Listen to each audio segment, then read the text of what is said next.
नमस्कार प्रणाम। हम है रवि अरोगा जगतनी आज न्यूज बिहार सिवान जिला के मैरवा मैरवा से एगो व्यक्ति जेकर उम्र लगभग हमरा बुझाता 50-55 बरिस होई उ लापता बानी।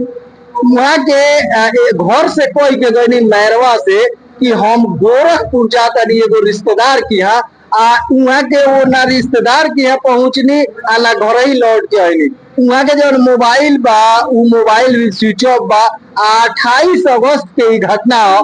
28 अगस्त से लेके आज देखते नहीं 10 दिन हो गई बा, लेकिन अभी तक ले वहाँ के कोनो पता नहीं थे।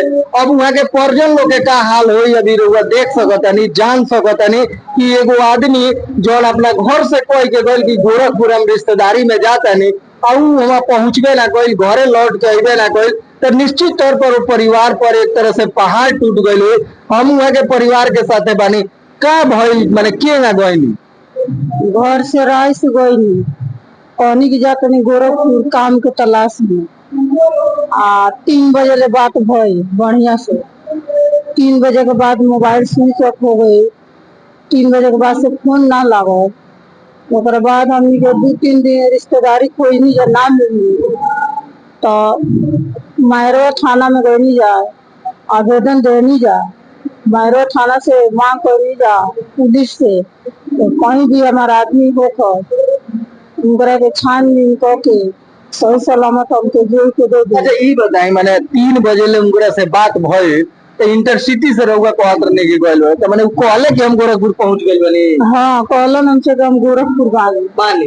अच्छा ई गोरखपुर जेकरा लगे जाए के रहल उ के ह जी रिश्तेदार हां तो ओजा पहुंचल नहीं थी। एकरा बाद रहुआ लोग गोरखपुर गइनी आ लोग खोजे। हां खोजे गोरखपुर हमार देवर छोट जना गइलन तो ओजा अधिकारी से बात करके अइलन मशीन से चेक करा कइलन तो ओजा कुछ पता ना चला। गोरखपुर में केस भइल बा एफआईआर भइल बा। हां भइल बा। तो माने का रहुआ बुझाता कि माने कोनो घर से झगड़ा वगैरह ना ई सब बात नहीं थे। झगड़ा वगैरह के बात नहीं थे और आइए से बात विचार करते बोल हमसे पहले बड़ा के काम के तलाश में जा करी काम करेगा। हाँ को जना लड़का बालू हमारे 4 जना लड़का बालू छोट बालू बालू। हाँ मान ली के 4 गो लड़का हम के ना पोषण पाले के ना का करे। अच्छा यहाँ मालिक रहनी है तो का कुल करत रहनी लिखा पढ़ी के काम करते लिखा पढ़ी काम करते तो चलाक हो गए। हाँ चलाक बानी बाकी मान ली कि जो हमसे बताए तो नहीं जाने। दिमाग उमाग से कोनो एथी ना रहनी दिमाग से तो ठीक रहन शुगर के मरीज बाड़न। शुगर के मरीज हाँ तो जो लिखा पढ़ी के काम करते तो वहाँ के बुलाए तो ना अब कहीं चल गए लोग हम रवल से कोनो बात बोले खींच पीट के बात नहीं के मान लिया हमनी के फोन के इंतजार करते हैं कहीं वापस एक कॉल फोन करके कोई देश के संतोष हो जाए। मान लिया हम लगे 4 गो बाल बच्चा बा हम के ना पोषण पालन घर के पूरा आदमी परिवार बेचैन बन जा परेशान बन जा रिश्तेदारी के लोग परेशान बा।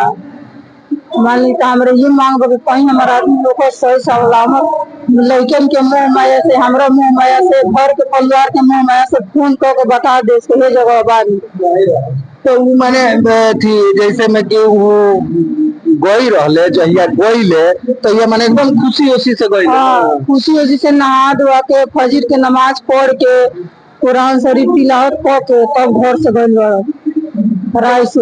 यहाँ से गोरखपुर रेलवे वाला में पता ना कोई नहीं कि कोई मालिक की कोनो एक्सीडेंट चाहे कहीं गिरल उरल कोनो बात पता भइल बा भैया सब पता भइल बा बाकी ओजा कुछ बात नहीं थे। मान उ सब बोलौनी लोग 2-4 दिन के बाद फिर आए के बाद बोलौनी लोग हाँ के जांच पड़ताल होई पुलिस छानबीन करी। चलिए आपन नाम बताइए। मैरून खातून वहाँ के का नाम मोहम्मद इस्लाम 4 जना बाबू बालू। हाँ 3 जना बाबू एगो लड़की हमार बीमारी वाला बाड़ी बराबर तबीयत खराब होत रहेला। अभी माने कुल घर के खर्चा के चलते घर के खर्चा कहाँ चलता मान लिया हमारे घर के आदमी देख संभाल करता घर के लोग। हाँ देवर चले तो एजा देखी कितना दुख के बात बा कि एगो यहाँ के पानी महिला यहाँ के आदमी काम करे खातिर गोरखपुर गईले 28 तारीख के, आ ओकरा बाद से लौट के अइबे ना गईले, आ जहाँ काम करे खातिर गईले ओहू जना पहुंच गईले। तमाम यहाँ के कोशिशों कईले बानी, गोरखपुर गईल बानी, मैरवा में FIR करौले बानी, स्टेशनों पर कुल पता चलल बा।